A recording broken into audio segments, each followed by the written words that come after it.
What we know for sure is the FBI report did not corroborate any of the allegations against Judge Kavanaugh. Republicans taking a victory lap after reviewing the FBI's report into Supreme Court nominee Brett Kavanaugh. This person is very well qualified.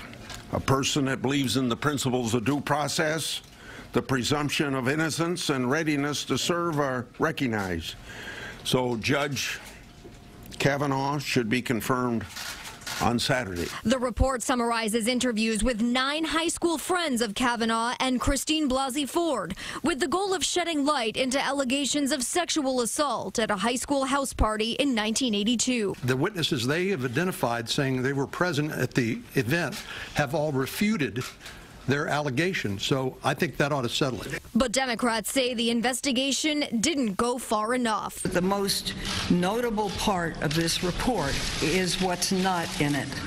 As we noted by the White House, the FBI did not interview Brett Kavanaugh, nor did the FBI interview Dr. Blasey Ford. What happened here was plainly the White House straitjacketing this investigation to say that we might not be satisfied if all of the key witnesses, and maybe some were not interviewed, is one thing. But here, the report ignores some of the absolutely crucial witnesses that were suggested.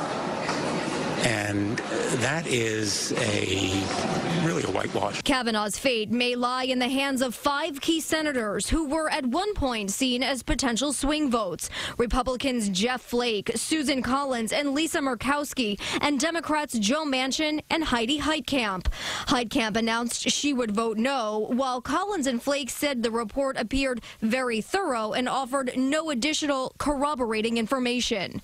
But Democrats want more transparency into what went into the report, calling on the White House to release it to the public. Let the American people see whether it was truly limited or not. And what else should be made public are these documents that we're allowed to look at. Today, traveling in Minneapolis, President Trump reiterated his confidence in Judge Kavanaugh and what the outcome of his confirmation vote will be once it happens. I think he's doing very well. The judge is doing well. Now, in an op-ed that was published tonight in the Wall Street Journal, Brett Kavanaugh wrote that during his testimony last week, he may have been too emotional at times. I know that my tone was sharp and I said a few things I should not have said. I hope everyone can understand I was there as a son, husband, and a dad. As for the confirmation vote, there's a preliminary vote scheduled for tomorrow morning that would essentially end this debate on Kavanaugh's nomination.